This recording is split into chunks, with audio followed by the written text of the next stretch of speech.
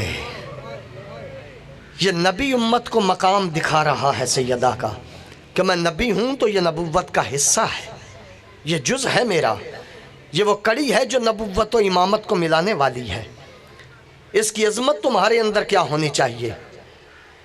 بابا دنیا سے چلے گئے، سیدہ کے دل میں میں کہوں یہی ہوگا نا کہ وہی منبر ہے، میں جاتی تھی بابا کھڑے ہو جاتے تھے، اب میں جاؤں گی تو صاحب منبر میرے لیے کھڑا ہوگا، استقبال ہوگا میرا، میں تو کہوں گا یہی نیت لے کے چل پڑی ہیں دربار کی طرف۔ لیکن جب پہنچی ہیں نا تو کئی گھنٹے کھڑی رہی ہیں۔ علماء نے 3 گھنٹے بھی لکھے ہیں اور 4 گھنٹے بھی، جہاں تک میں نے اس کی سرچ کی ہے نا 3 گھنٹے معظمہ چپ کر کے کھڑی رہی ہے، اور عزت دارو 4تھے گھنٹے میں گفتگو شروع ہوئی ہے۔ وہ 4تھا گھنٹہ گفتگو میں لگا، 3 گھنٹے معظمہ چپ کر کے کھڑی رہی ہے۔ ذہن میں یہی شاید ہوگا کہ میں آتی تھی بابا کھڑے ہو جاتے تھے، یہ بھی انہی کے ساتھی ہیں کھڑے ہو جائیں گے، لیکن جب آئی ہیں نا تو 3 گھنٹے چپ کر کے کھڑی رہی ہیں۔ عالم نے لکھا 3 گھنٹوں کے بعد نا معظمہ سلیمان سے کہتی ہے، سلیمان ان سے پوچھ کے بتا میں بیٹھ جاؤں، میں تھک گئی ہوں۔ اجرکم اللہ، سوائے غم حسین کے کوئی غم نہ دیکھو، ان سے پوچھ کے بتا میں بیٹھ جاؤں، میں تھک گئی ہوں۔ بس عزت دارو، کیا عظمت ہے اس معظمہ کی، کون کون سا پہلو چھیڑوں۔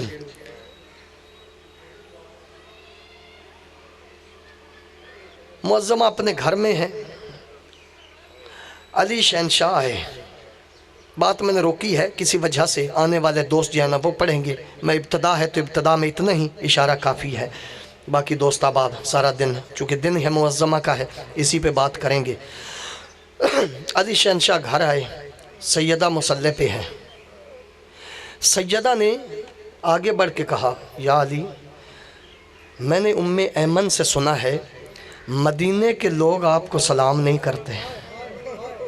دیکھیں نا نبی پاک کے بعد کیا حالات بن گئے تھے، کیا حالات بن گئے ہوئے تھے۔ میں نے فضہ سے سنا ہے، ام ایمن سے سنا ہے، حسنین سے سنا ہے، مدینے کے لوگ آپ کو سلام نہیں کرتے۔ اچھا بات تو کہوں دیکھنے میں عام سی تھی، لیکن تاریخ نے کہا علی دھاڑے مار کے روئے، علی اس جملے پہ دھاڑے مار کے روئے۔ معظمہ نے پوچھا یا علی اتنا گریہ کیوں کیا ہے؟ کب بطول تو کہتی ہے نا مدینے والے آپ کو سلام نہیں کرتے، میں اتنا غریب ہو گیا ہوں میں سلام کرتا ہوں کوئی جواب ہی نہیں دیتا، لوگ جواب ہی نہیں دیتے، محمد کے جانشین کو بھول گئے، محمد کی بیٹی کو بھول گئے ہیں، صلی اللہ علیہ یا ابا عبداللہ۔